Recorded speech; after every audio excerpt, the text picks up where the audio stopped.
estava participando da Retomada Cultural 2, com o projeto do Látex, que é música e o teatro, e eu recebi o convite do Pablito para que eu fizesse a direção desse espetáculo. A princípio eu fiquei um pouco apreensivo, né, porque é um texto filosófico, difícil e tal, mas com o tempo a gente foi criando, foi inventando e surgiu um espetáculo que vocês vão assistir e que foi uma experiência incrível, bacana, foi um trabalho bem emocionante. Sou o anfitrião dos homens, aquele que vos recebe quando decidem se encontrar consigo mesmos. A gente no Instituto Látex, a gente se juntou para dar vida a esse texto e que é um texto bem denso, né? Mas que a gente conseguiu trabalhar bem ele para ficar bem acessível para as pessoas e para trabalhar, né? Essa mensagem bem na cabeça das pessoas. Elas com certeza vão entender. A gente já vem trabalhando há um tempo já com a proposta de levar um espetáculo para o público, para que ele seja pensante nesses meios que a gente veio percebendo, né? Observando como é que tá esses tempos. A gente entendeu que fosse suficiente a gente trazer um texto para que pudesse conversar diretamente com a plateia sobre o fato de como se vem a transformação e como o ser humano pode, de um momento para o outro, perceber a vida de uma outra forma. Mesmo sabendo que estamos num território perigoso e cheio de meandros, entradas, saídas, bifurcações, acontecimentos suprarrenais e tudo que a mais maravilhosa das faculdades humanas poderia nos conceber. a imaginação. E mesmo, senhoras e senhores, sabendo ser tudo isso aqui uma farsa. É um processo demorado e de construção, de entendimento, mas todo esse processo também é prazeroso. Mas foi um presente que eu recebi. Foi um presente. Eu tava no meu trabalhinho lá, pensando como é que eu vou fazer os outros espetáculos, e aí o Perseu chegou até mim, me perguntando se eu poderia fazer essa iluminação desse espetáculo maravilhoso. Que quando eu assisti o primeiro ensaio, veio, cara, a cabeça do técnico é um mapa, é um outro universo, bem dizer, né? Então, assim, quando eu assisti o espetáculo, foi uma coisa muito louca pra mim, em termos de não ser um espetáculo louco, mas sim o modo que a gente enxerga, que a luz ela encorpa, né? No espetáculo, a luz ela se torna mais um personagem, ela se torna um cenário, ela se torna um figurino, ela se torna maquiagem, ela se torna tudo. Então ela contracena com os atores.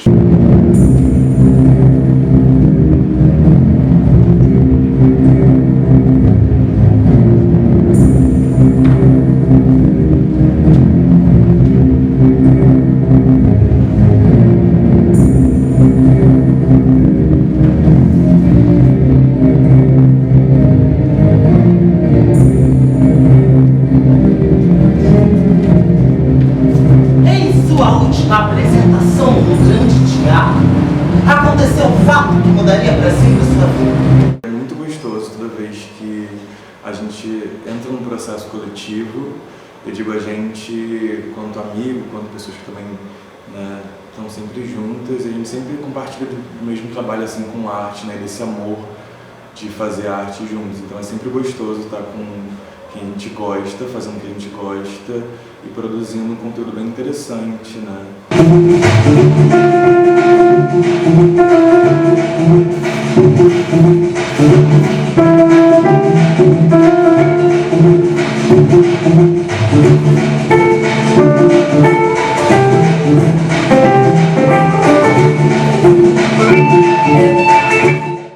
Esse texto eu comecei a escrever, ele deve ter mais ou menos uns 15 anos. Eu faço muito isso, às vezes começo a escrever um texto, abandono, e anos depois eu vou buscando lá nos arquivos, acabo encontrando e volto a escrever em cima do texto. E o Anfitrião dos Homens eu queria falar sobre existencialismo, queria falar sobre a questão dos comportamentos humanos, das relações interpessoais, da esperança e ao mesmo tempo da desesperança. E quando surgiu o edital Retomada Cultural RJ2, a gente resolveu fazer o projeto em cima de duas linguagens, que era o teatro e a música. E aí, vasculhando lá as minhas coisas, eu me deparei com o arquivo Anfitrião dos Homens. Foi da onde eu revisitei o texto, aí bateu a inspiração. Eu costumo dizer que escrever é meio que um ato de esquizofrenia.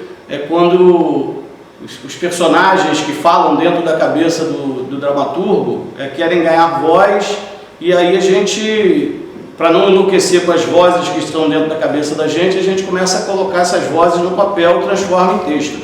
E foi assim que surgiu o texto O Anfitrião dos Homens. Lugar onde a palavra se transforma em carne. O tempo foi dado, não foi negado. O processo de criação foi um pouco conturbado, que a princípio eu fiquei um pouco apreensivo, né, e não sabia se eu iria conseguir dirigir esse trabalho. Mas graças a Deus eu tive uma equipe bacana, uma galera empolgada, e que a gente começou a experimentar. A gente começou a ousar, a criar, e buscando referências na arte.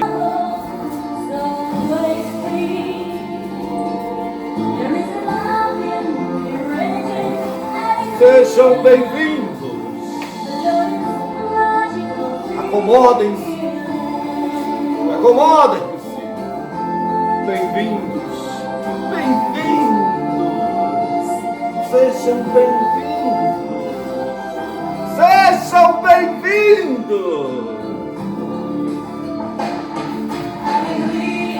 Sejam bem-vindos, senhoras e senhores!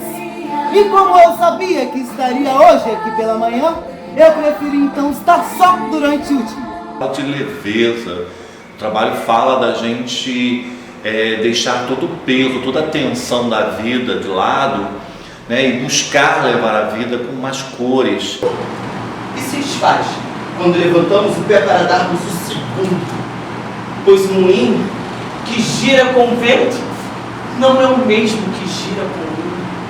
E agora eu posso ouvir o vento. Ele vem ao meu encontro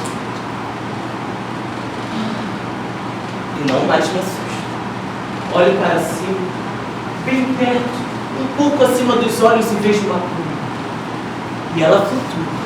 E flutua porque pode flutuar, porque esquece de ser apenas pluma, e ela vai. E aí veio as referências da arte, veio o expressionismo, veio o fauvismo, com as cores fortes, com os temas leves, buscando aí a felicidade. Foi isso que a gente aplicou no espetáculo. A leveza, a arte, a dança. São 3 atores que fazem o mesmo personagem. É um anfitrião, né? E ele recebe as pessoas nesse espaço, que é a apresentação, porque ele precisa passar uma mensagem. E pode ser que as pessoas entendam ou não. Tanto que no final do espetáculo ele convida as pessoas que não entenderam a retornar. Nós todos os atores fazemos o mesmo personagem. A gente se divide, mas sempre interpretando a mesma pessoa. Construir ele para mim foi desafiador, por saber que eu tenho mais 2 atores em cena também do meu lado, 2 colegas comigo, dividindo o mesmo personagem com a mesma intenção. Então, o que eu pude colaborar para que o meu corpo ficasse semelhante, que minha fala, que a nossa tonalidade tornasse um corpo só, foi primeiramente desafiador, um trabalho, e foi um trabalho de pesquisa também, de ir buscando referências onde eu podia ver se era um animal que pudesse se mover de uma certa forma, ou então referências em outros universos também. quando nos tenhamos livrado de toda a confusão desta vida. Aí está a reflexão que torna a vida assim tão longa. Porque senão, quem suportaria as ofensas e o desprezo do tempo, a injúria do opressor, a afronta do soberbo, as angústias do amor desprezado, morosidade da lei, a estupidez do poder e a humilhação? Eu acho muito compensador, né? Você olhar para as pessoas que estão te assistindo e ver esse entusiasmo, né? Delas estarem ali, elas estarem presenciando isso, e a gente está presenciando e vendo que a pessoa está gostando, ela está dentro desse espetáculo também. É muita movimentação, é trabalho com o público, ele sai de palco, volta a palco, assim, é criar luz dentro de palco e fora do palco. Eu nunca trabalhei com isso antes, é a primeira vez, mas como bailarino também, eu tenho um ouvido legal para música, então me chamaram, gosto muito de fazer arte, do que envolve arte, eu sempre gosto de estar. E está sendo legal esse processo de poder ajudar na construção da música e tal. Acho que a música ela traz toda uma dramaticidade necessária e às vezes até cirúrgica para alguns momentos. E é interessante como compõe a história, sabe? Com a iluminação, com o roteiro, com tudo. É sempre uma busca, né? A gente tem que entender, como eu falei, a gente tem que entender o texto, né? E buscar essa construção de personagem, como isso funciona para o palco, como as pessoas vão ver isso, né? Como isso vai se chegar às pessoas. Então a gente pensa em muitas coisas, né? O processo é isso, a gente vai pensando e vendo coisas que se encaixam, outras que não se encaixam, umas que podem ser mudadas, então é sempre uma mudança assim, constante.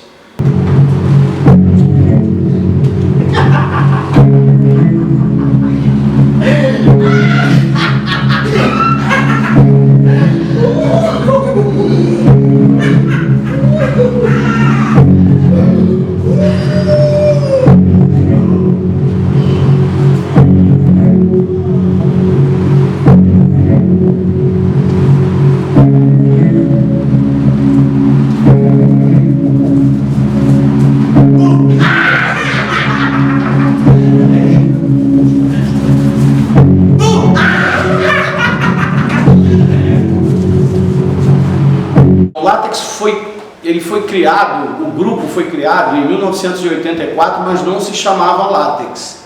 O primeiro nome do grupo era Arte, Vida e Cor e foi formado por alunos no Colégio Estadual Baco Martins. Nós éramos alunos do segundo segmento, do antigo ginásio. E ficou como Arte, Vida e Cor até mais ou menos 1990, 91. E a gente começou a fazer uns trabalhos de oficinas internos dentro do próprio grupo, dentro do Arte, Vida e Cor, e esses trabalhos foram ganhando um certo vulto, essas oficinas foram ganhando vultos, porque a gente queria fazer experiências artísticas, né? A gente queria misturar música com teatro, com poesia, jogral, enfim. E aí nessa coisa de experimentar, era uma coisa que a gente falava muito na época, né, da experiência artística, a gente resolveu abrir uma primeira oficina então para a comunidade, para a gente que não era do grupo. Como a gente começou a fazer um trabalho de oficinas e essas oficinas eram para experimentar linguagens artísticas mescladas ao teatro, surgiu a ideia então na época de Adauri de mudar o nome do grupo de Arte, Vida e Cor para alguma coisa que tivesse a ver com essa coisa do experimento teatral. E aí numa brincadeira de juntar palavras, de juntar letras, enfim, palavras, surgiu a ideia de fazer um laboratório, porque o laboratório é lugar de experiência, já que a experiência era artística e teatral, a gente foi juntando letras e surgiu a sigla Látex, que é Laboratório de Artes e Teatro Experimental. Foi assim que surgiu o Látex. E assim que o primitivo Senhor de nossas resoluções enfraquece na arrebatadora sombra de nossos pensamentos. E é assim que o nosso propósito de maior entusiasmo e importância desvia o seu curso e deixa de ter o nome de ação! edital é uma coisa assim, eu acho que os grupos, principalmente grupos do interior, grupos de cidade pequena, a gente não tem possibilidade de patrocínios, né? As leis de incentivo que existem, elas favorecem muito a grandes companhias que têm mídia nacional. Os grupos que são locais, que têm a repercussão fica restrita aos seus territórios, de suas cidades, de seus municípios, não conseguem acessar Lei Rouanet, por exemplo, a lei do ICMS, é mais difícil para a gente. É uma pena que ainda é muito pouco, né? O Rio de Janeiro tem uma gama de artistas grande, uma galera que produz, e que essa galera não tem acesso aí ao patrocínio. E quando vem esse tipo de edital, né, do poder público, nossa, como isso facilita o fomento, como isso traz empolgação para as companhias de teatro, para os grupos, né, culturais, e sai muita coisa legal. Importantíssimas, inclusive, venham mais editais, porque existem atores que trabalham só com editais. Isso é muito importante dizer também, que uma gama de atores, já abrindo um parênteses, eu sou um deles, trabalha somente com editais. Então, quando vem um edital de fomento, a gente já se prepara para que a gente possa se planejar ao longo do ano. E todos esses editais que vieram pós-pandemia, eles vieram com um adendo incrível, que foi poder percorrer todas as vertentes que a arte tem. Então a gente tinha editais, a gente tem editais como foco que contemplam arte visuais em todas as suas setorialidades,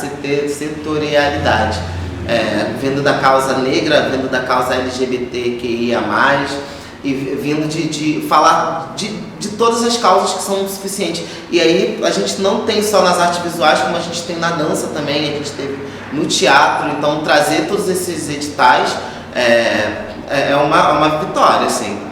É tudo, porque, como eu falo para muitos dos meus amigos, a arte é vida. O teatro é vida, tudo que está em nossa volta, que eles trabalham, os meus amigos são atores, músicos, dançarinos, isso é muito importante para todos que estão em nossa volta. Com a falta dos editais, a falta do fomento dos editais, é como se fosse uma pulsação no coração. A pandemia, ela deixou todo mundo num estado de alerta total, né? E a gente, quanto artista, a gente enfrentou bastante coisa durante esse processo, assim, coisas muito pesadas também. E é muito importante ter um projeto de edital, né, que ajude a classe artística a se reestruturar, assim, de forma mais dinâmica na sociedade, porque durante o processo de pandemia, só quem tinha dinheiro ou recursos que conseguiu sustentar a sua arte. Muita gente ficou sem trabalhar, sabe? E agora a gente poder ter essas oportunidades de novo, de estar inserindo artistas da cidade ou de outros lugares nesse processo coletivo, que é tão gostoso fazer arte. A arte, ela é transformadora, sabe? E eu vim de um processo assim, eu faço arte desde que eu nasci, mas comecei no teatro e faço 10 anos de teatro esse ano. E é tempo pra caraca, sabe? Eu aprendi muito com o teatro, ele realmente mudou minha vida. E eu vejo que isso pode ser inserido para outras pessoas que não tiveram tanto acesso assim e podem ter essa oportunidade também, sabe? De não sonhar distante com uma coisa que está bem próxima. É muito importante para dar esse estímulo, né, ao artista, né? As pessoas, elas acham que você fazer arte é fazer qualquer coisa, ou você fazer nada, sabe? Um hobby, um passatempo. E não é isso, as pessoas, elas vivem disso, e não só quem está inserido no projeto, né? Mas das pessoas estarem nos assistindo e estarem consumindo arte. É muito importante, a gente não vive sem arte, a gente tem a TV, a gente tem cinema, a gente tem desfiles, então isso tudo é arte. E as pessoas, elas têm que se aprofundar, se deixar levar, deixar a arte te mover, sabe? E descobrir que não é só o que a gente vê e acha banal, sabe?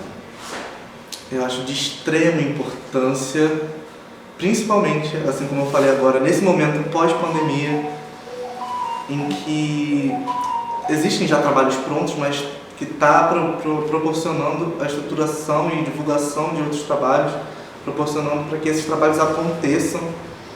É importante levar cultura para a população. A gente passou por um momento tão ruim, e você poder oferecer uma cultura, uma mensagem, é aliviador, é recompensador e é muito importante, sabe? E saem coisas que a gente sabe que vai dar certo, mas às vezes não põe em prática por conta da dificuldade que é de você conseguir uma coisa aqui, outra ali, comprar o figurino, comprar cenário. E quando tem esses editais, facilita esse fomento e a coisa fica mais fácil. O edital é uma disputa de igual para igual, é aquele que faz o melhor projeto, é aquele que consegue convencer uma banca, consegue mostrar a viabilidade daquilo que está fazendo. Então acho que a Secretaria de Cultura e Economia Criativa acerta muito quando lança esses editais e oportuniza grupos como o Látex de receberem algum recurso para fomentar os seus trabalhos, para conseguir produzir, para conseguir insistir nessa coisa de fazer arte, de alimentar a sua resiliência artística. Então, acho que assim, esse tipo de edital só deveria ser cada vez mais ampliado para que pudesse dar oportunidade a muito mais grupos, muito mais artistas a terem como produzir seus trabalhos. Eu faço um apelo aqui que tenha sempre, que a Secretaria de Cultura do Estado do Rio de Janeiro promova sempre esses tipos de editais, que isso é fundamental para a gente que faz parte do município, do interior do Rio, que tem dificuldade para montar os nossos trabalhos. Ondes ruins? Sentimentos menores? Deus fez o homem à sua imagem e semelhança.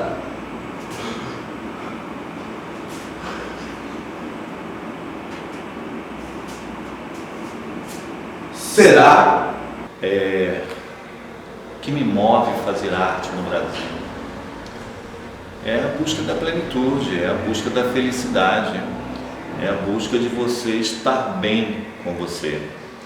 Eu sou um cara que o que eu sou hoje foi a arte que me deu, vindo da pobreza absoluta, e eu tive a oportunidade de segurar a mão, né, que me estenderam através da arte, através do teatro, lá na escola pública que eu estudava. E hoje eu sou profissional, eu sou na área de educação, sou professor de artes. Eu sou um cara feliz, um cara que construiu uma família dentro da arte, conheci a minha esposa dentro da arte, os meus filhos nasceram quase em festivais de teatro. É isso que me move, dar a oportunidade que eu tive lá atrás para me transformar numa pessoa feliz, buscar fazer com que essa oportunidade chegue a outras pessoas. É isso que me move. Na forma do vento conduzir a turma que vai suave, leve, falando rios, montanhas, cidades. Ela vai para dentro de si, avançando mais e mais, suave. Ela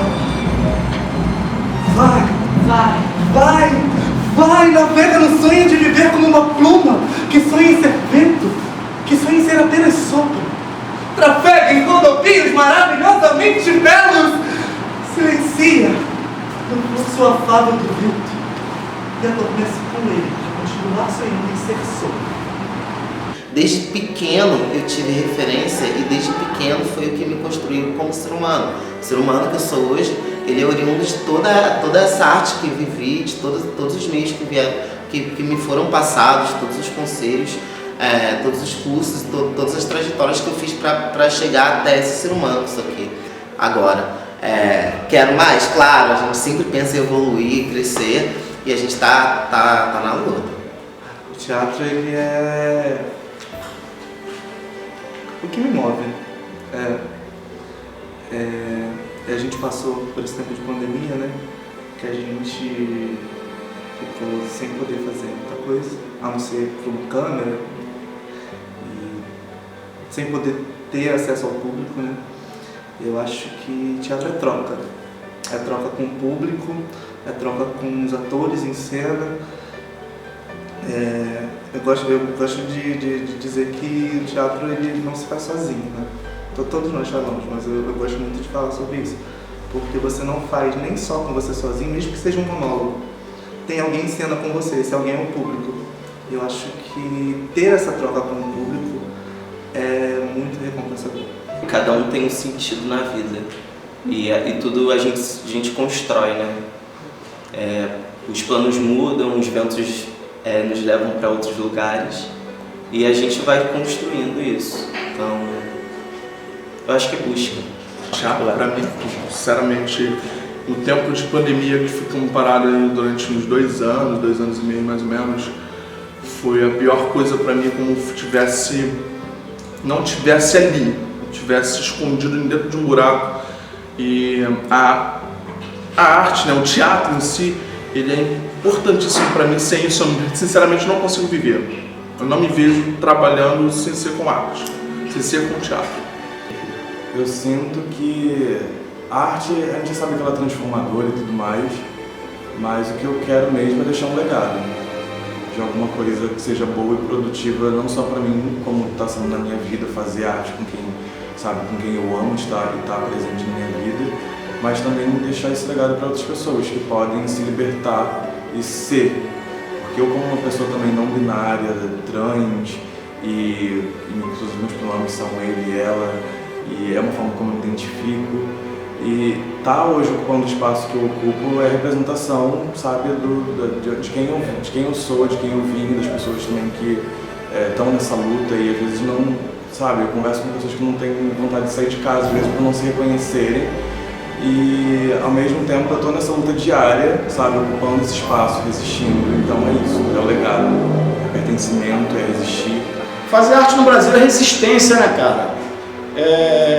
O Brasil é um país que não cultiva a memória.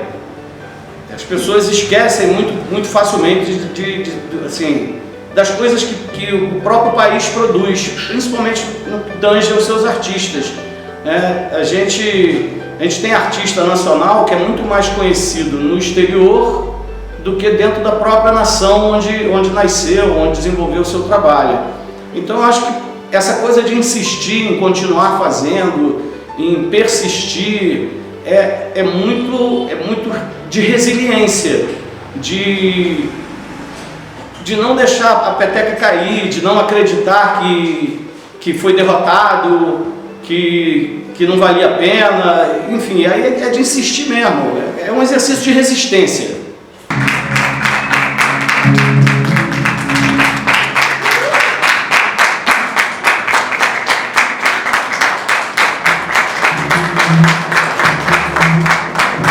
Então, como dizia Ferreira Goulart, a arte existe porque a vida não basta. E como artista, nada fora da arte.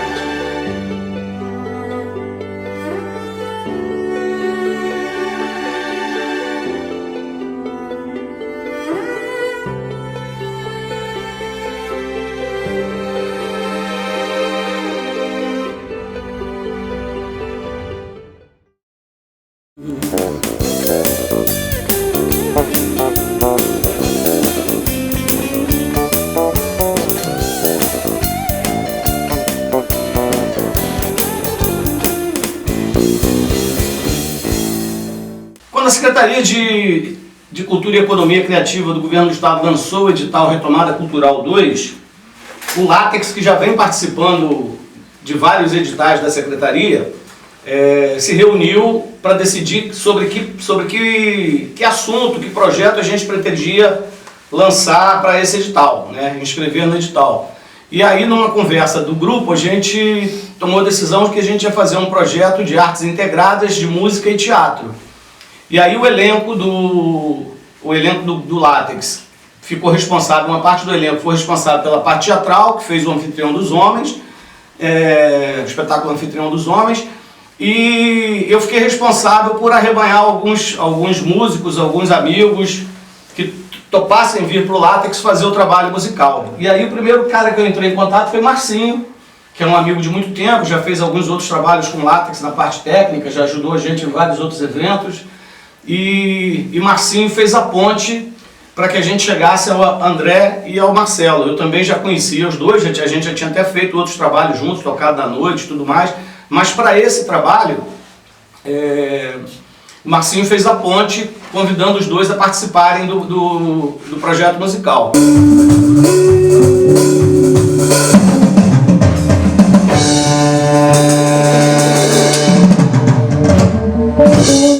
E aí o projeto musical, eu tinha umas letras guardadas já há algum tempo, de canções que eu tinha feito, inspiradas no pop rock nacional da década de 80. Foi quando a gente tomou a iniciativa de transformar essas canções que estavam engavetadas, que não tinham arranjo, que não tinham nenhum preparo musical, nas canções que comporiam o álbum para o projeto Retomada Cultural, a parte musical. E aí foi quando a gente veio aqui para o estúdio do André, né, e começou a fazer. O Marcelo cuidava da parte de arranjo das guitarras, o André ficou responsável pelos arranjos do baixo, o Marcinho na bateria. E a gente veio para cá, começamos em novembro de 2021, foi isso? Novembro de 2021, e a gente começou a fazer os arranjos e foi num ritmo muito frenético, de praticamente uma música por dia.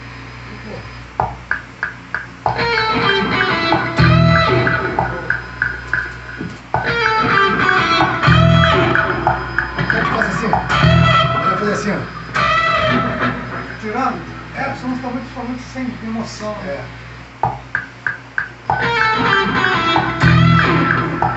Não foi não. Dá um trabalho que vocês não têm ideia do trabalho que dá. Muito detalhe. Às vezes volta e repete a mesma coisa dezenas de vezes para ficar perfeito. Mas vai ficar muito bom. Eu nunca gostei de me ouvir.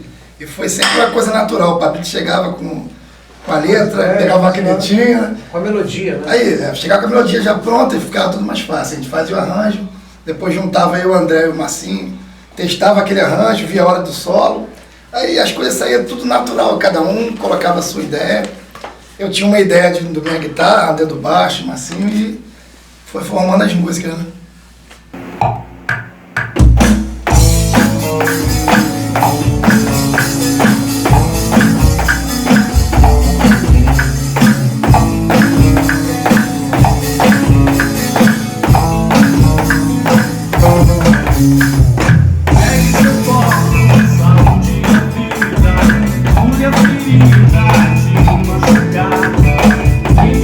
E o processo foi interessante porque a gente na sala, né? Aí na sala a gente está aqui, na verdade aqui é um home studio, né? Um quartinho, a gente na sala, que é aqui do lado. A gente sentava ali, botava no equipamento, gravava, tirava essas ideias e gravava em LR, a gente chama isso. Gravava direto todos os canais e as ideias ficavam ali. Todas as criações saíram a partir da sala.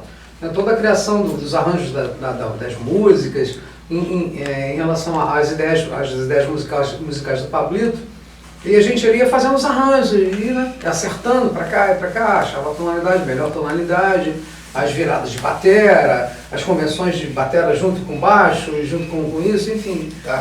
Esse foi um processo que a gente fez, né? Esse foi muito legal. Depois, para trazer para cá, para a gente gravar isso, a gente fez uma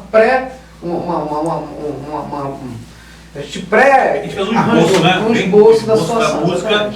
Conforme a gente foi fazendo, a gente foi juntando, guardando tudo ali, gravando, ouvindo, e depois aqui a gente foi limpando. Exatamente. O que servia, o que não servia, o que tinha de acerto de bateria para fazer aqui, o que se fazia lá, às vezes aqui era outra ideia. E assim a gente foi montando as músicas. O mais engraçado é que a gente não mudou quase nada do que a gente fez. Mudamos quase nada do que foi feito. Aqui foi a questão mais de timbragem de instrumentos, exatamente, aquela coisa do som da bateria, né? O som da bateria que a gente queria tirar.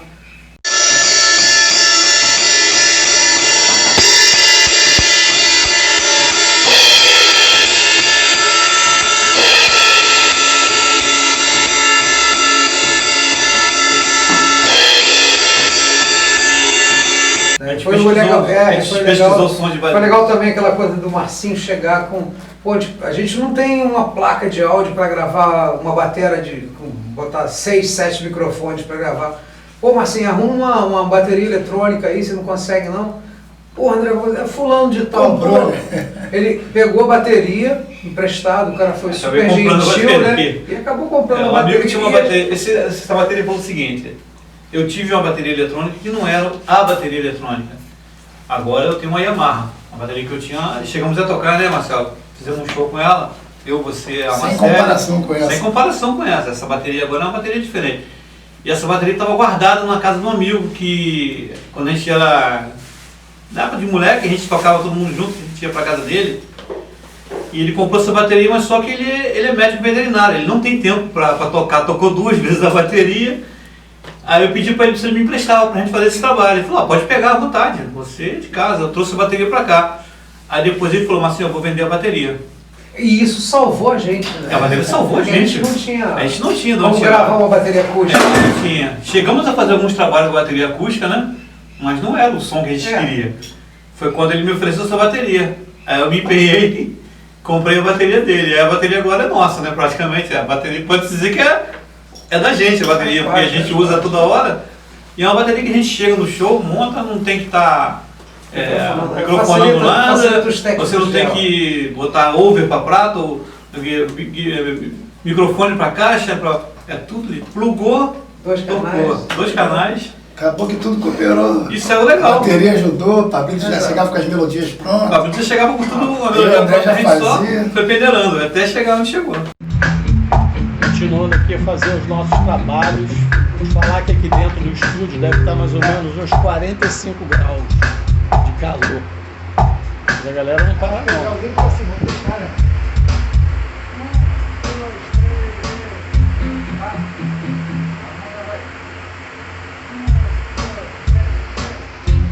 Tá vendo? Os caras estão animados, rapaz, animado mesmo. Não para não.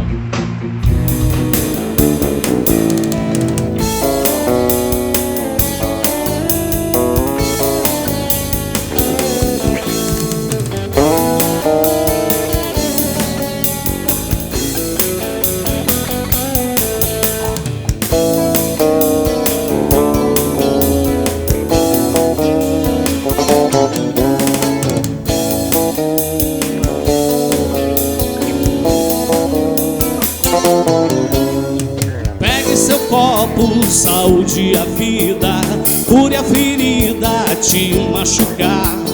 Brinde os amigos, sorria bastante, seja incessante quando for amar. Eu tinha umas canções prontas, algumas já há algum tempo, já canções até com mais de 10 anos de criação, né? Que estavam engavetadas já há muito tempo. Eu não sou músico, embora já tivesse cantado na noite há algum tempo, mas nunca fui músico, não toco instrumento nenhum. Minha praia sempre foi o teatro. Mas aí quando veio a ideia desse projeto, que a gente decidiu, o Látex decidiu que ia fazer um projeto mesclando teatro e música dentro do mesmo projeto, foi onde surgiu a ideia de, pô, então agora por que não desengavetar essas canções e criar mesmo um arranjo, fazer os arranjos para as canções. Já é hora de se dar um basta, de mudar de atitude, enfim. Mais ação e menos vaidade, um tapa na cara dessa sociedade. Já é hora de se dar um basta, de mudar de atitude, enfim. Mais ação e menos vaidade, um tapa na cara dessa sociedade.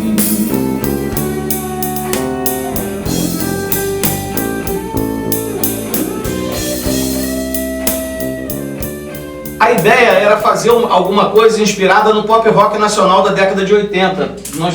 Nós três aqui somos cinquentões, Marcelo está beirando a idade de 50 anos já, mas também vivenciou muito o pop rock da década de 80, início da década de 90. Curte até hoje, né? E as canções que eu compunha, elas arremetiam muito a essas bandas da década de 80, lembravam muito canções do Cazuza, lembravam canções do Barão Vermelho, lembravam canções do Engenheiro do Havaí, enfim, dessa horda de músicos, dessa levada de bandas que fez muito sucesso na década de 80 e que me inspirou muito na ocasião. Eu tinha uma canção para esse repertório que era chamado de Mr. Caju.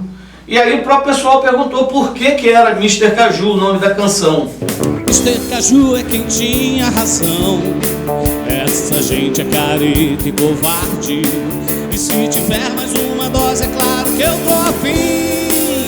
Mr. Caju é quem fala por mim. E aí, pô, a ideia era de que o Cazuza era chamado pelos amigos dele de Caju. Era meio que um apelido íntimo de amigos, entendeu? E aí, como a canção, eu tinha dado o título dela de Mr. Caju, o André falou assim, por que não então manter o nome da banda Mr. Caju? Usar o título Mr. Caju como nome para a banda. E aí a galera toda topou também, eu achei que era legal também, a gente tocou o barco e fez a banda com esse nome, Mr. Caju. O que me ergue é que eu sou gente, não sou santo. E queiram ou não queiram, eu ainda canto. Queiram ou não queiram, eu ainda canto. Pra mim em particular, eu vou até meio que fazer uma confissão aqui, o pessoal já sabe disso, eu venho tratando depressão já há algum tempo, né? Eu já estava com isso antes da pandemia, a pandemia acho que acentuou mais ainda essa situação minha desse estado depressivo, e eu estava muito trancado dentro de casa, sem querer ver ninguém, sem querer falar com as pessoas, e isso meio que me resgatou desse inferno astral que eu vinha vivendo. E tá aqui, a gente fez um processo, como eu já disse anteriormente, era um processo assim, foi muito corrido, muito punk, muito acelerado, né? A gente fazendo uma música por dia praticamente. Isso me deu um ânimo, me deu uma resgatada, me ajudou muito nessa minha recuperação. Eu ainda estou em recuperação, não estou 100% ainda legal com relação a isso. A gente virou uma família, né? Já, apesar de ser amigo, né? E a gente está trabalhando em cima disso até hoje. Saiu esse álbum que a gente deu o título de O Que Cabe no Meu Coração, que é uma das canções também que compõe o álbum. E paralelo a isso eu continuei compondo, isso me estimulou para compor mais, já tem umas 12 músicas engatilhadas lá também, ainda sem arranjo, mas que a gente, depois da conclusão desse trabalho, a gente já vai começar a fazer um segundo álbum também para a banda Mr. Caju. E aí pessoal, dia 4 de fevereiro, estamos aqui em André fazendo mais uma etapa do trabalho. Hoje a gente está com uma visita aqui, ó. Esse nosso amigo Mauro veio assistir hoje o ensaio aí, ó. Vou acompanhar a galera botando mais uma... Marcelo vai botar agora um solo de guitarra na música Mr. Caju.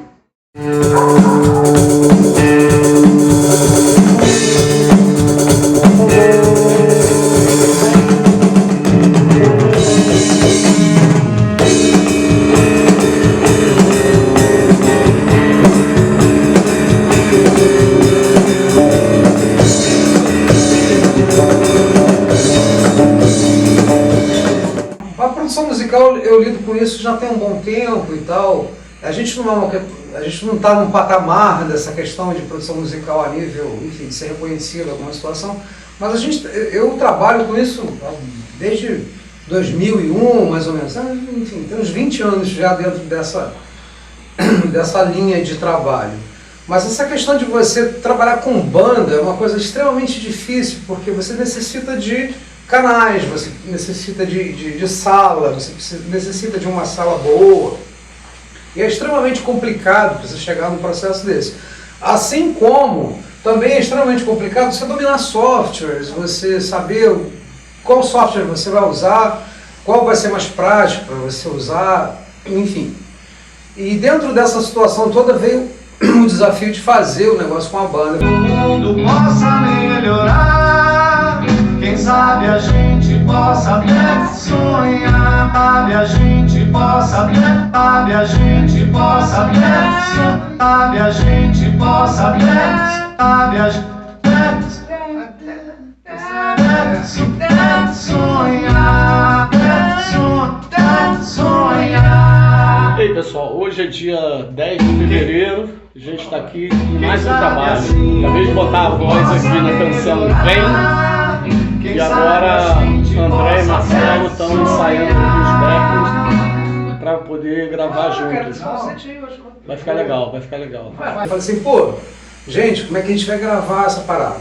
Para gravar bateria, para gravar guitarra, violão, ou qualquer outro instrumento que seja, né, que você precisa de um microfone só para gravar ele, ou um amplificador de guitarra ou baixo, enfim, ou um saxofone, qualquer coisa, assim você consegue. Agora, você gravar uma bateria já é mais difícil. Então, aí houve esse processo que o Marcinho falou anteriormente, sobre essa questão de você colocar, você microfonar tudo para gravar. Então, com uma interface de 2 canais é impossível, você tem 2 microfones só. Então, enfim, vamos gravar isso digitalmente. Então, a gente passou para o processo de achar uma bateria eletrônica e a gente trouxe para cá em MIDI, né, que é um outro processo de leitura musical, uma coisa que muita gente conhece, muita gente não conhece, é um pouco complicado em si, mas também, se você estudar, né, como tudo, você vai entendendo mais ou menos como funciona.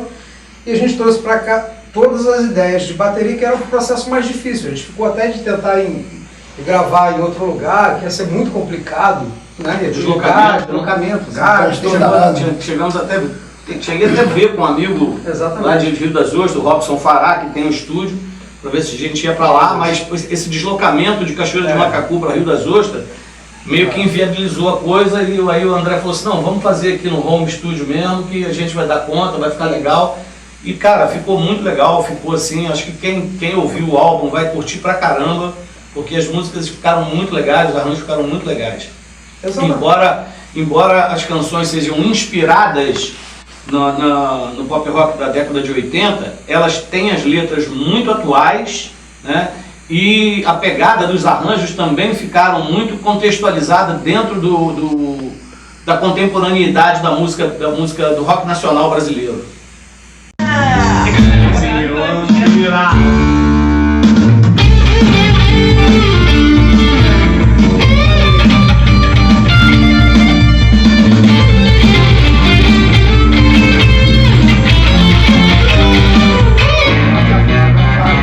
Era piscina.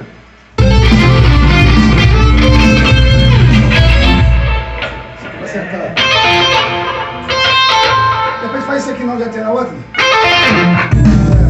E o lance também, André, é que a gente buscou a fundo os timbres da guitarra, aquele coro, buscando bem Paralamas, Engenheiro, timbre de baixo, né? O conceito, né? O conceito. O conceito está sempre relacionado a isso, né? De que a gente vai fazer uma coisa que remete aos anos 80, então você tem que ter a sonoridade dos anos 80. E a pegada de bateria dos anos 80, né? A pegada de bateria. Eu já toquei muita música de anos 80. Então. A pegada já tinha essa pegada que foi o que facilitou pra gente fazer os nossos arranjos, né? A experiência nossa, como pessoas mais velhas, assim, curtiram e tocaram. Tocamos muito da noite. Essa coisa de Legião, Barão. Toquei muito Barão. Daí pra fora, funcionou com isso. Aqui funcionou isso, que a gente, tipo, né, com softwares e tal, que facilitam a gente fazer essa roupagem do que as músicas precisavam. Então a gente conseguiu fazer com que isso funcionasse. Com toda... Um pouco recurso. Um pouco recurso, né? Na verdade, os recursos só de softwares. Na verdade, a gente não tinha amplificadores bons, pedais bons. Era, a coisa tudo direta aqui, microfone, enfim. E a nossa vontade de fazer, né? Acho que é uma coisa extremamente artesanal, né? Foi, bem artesanal. Então, acho que esse foi o processo que rolou aqui. E para quem ouviu o CD aí, vocês vão ouvir o cuidado que a gente teve de timbrar os instrumentos. André, fera, botar o baixo. Nós passamos horas e horas aqui, fazendo essa coisa de sacar o timbre que a música tinha para...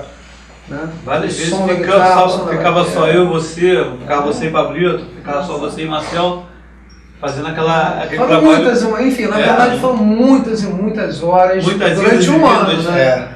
Tanto com ensaios, tanto com foi gratificante, gravação, ou a pré-produção que a gente fez na sala ali, né? Que foi a concepção dos arranjos, e trazer para cá. Então foram muitas e muitas horas. Foi uma experiência muito maravilhosa para mim. Ó pátria amada, explorada entre outras mil.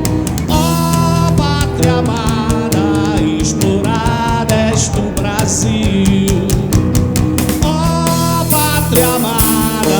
Explorada entre outras mil. Ó pátria amada, explorada és do Brasil. É muito complicado você manter 4 pessoas juntas fazendo uma coisa com um afinco, né? Com determinação, né? Você tem um viés para você seguir. É muito complicado, porque são famílias, são pessoas diferentes, comportamentos, personalidades diferentes, então isso é muito complicado, você unir pessoas e ao mesmo tempo você ter pessoas, a família que apoia, a Vilma é uma pessoa que apoiou a gente pra caramba, né? Então acho que, eu acho isso muito legal.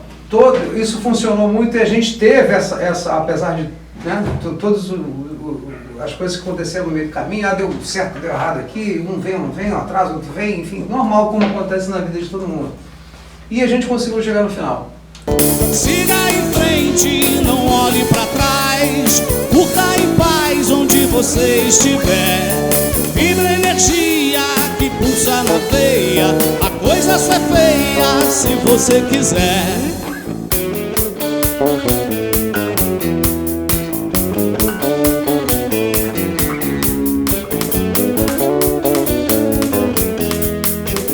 Quando o governo do estado do Rio de Janeiro, através da Secretaria de Cultura e Economia Criativa, lança esses editais, ela está oportunizando artistas como nós a ter acesso a recursos que possibilitam o que a gente fez aqui, tanto na parte musical quanto na parte teatral. Então, acho assim, é de extrema importância que editais como esse continuem sendo lançados e com mais frequências e democratizando o acesso para todo o estado do Rio de Janeiro. Antes isso ficava muito restrito à capital, né? Os artistas da capital é que conseguiam acessar esses recursos. Hoje não. Os editais são regionalizados, então são feitos pelas regiões do estado, e nós que estamos fora da capital do estado, né?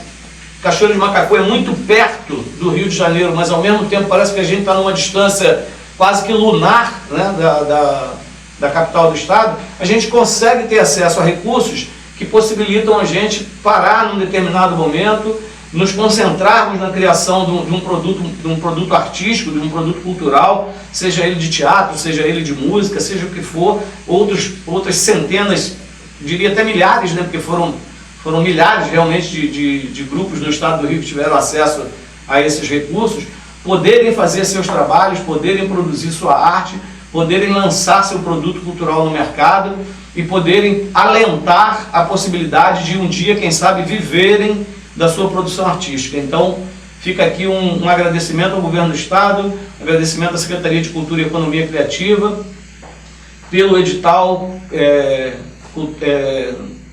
Retomada Cultural RJ2, que foi a mola propulsora de tudo isso. Valeu. E o agradecimento à galera que esteve junto aí. Bora aqui, ó. Valeu. Show de bola. Valeu. Não adianta dar um passo à frente se pisa em gente pra poder subir. É bem melhor então ficar inerte. Quem sabe acerte o tom pra existir. Vem pra ser passarinho, beija-flor. Vem pra cantar canções bonitas de amor. Quem sabe assim o mundo possa melhorar. Quem sabe a gente possa até sonhar.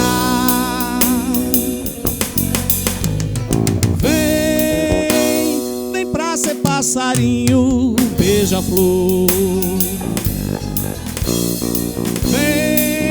Vem pra cantar canções bonitas de amor.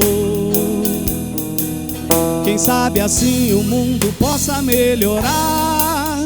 Quem sabe a gente possa até sonhar.